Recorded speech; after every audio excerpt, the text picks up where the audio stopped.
কিছু কিছু রাজনৈতিক দল তারা ইতিমধ্যেই ধরে নিয়েছে যে নির্বাচনে তাদের জামানত বাজেয়াপ্ত হবে, তাদের পক্ষে নির্বাচিত হওয়া সম্ভব নয়।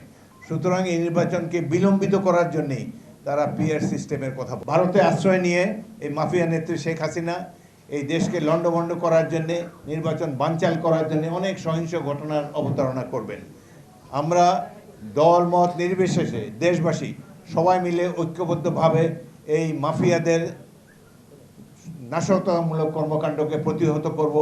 একটি বছর অতিক্রান্ত হলো, পুলিশ বাহিনীর মধ্যে কোনো সংস্কার করা হয় নাই এবং এই বাহিনী সঠিকভাবে একটি নির্বাচন করতে পারবে কিনা এ নিয়ে জনমনে সন্দেহ রয়েছে। হাসিনার পুলিশ, হাসিনার সচিব এখনো বসে আছে আগামী নির্বাচনকে বাদ। আপনারা তো জনগণের আন্দোলনের সরকার, তাহলে আপনাদের আমলে কারাবার নতুন করে এই নির্বাচনকে বানচাল করার ষড়যন্ত্রে লিপ্ত তাদের নাম আপনারা প্রকাশ করতে হবে।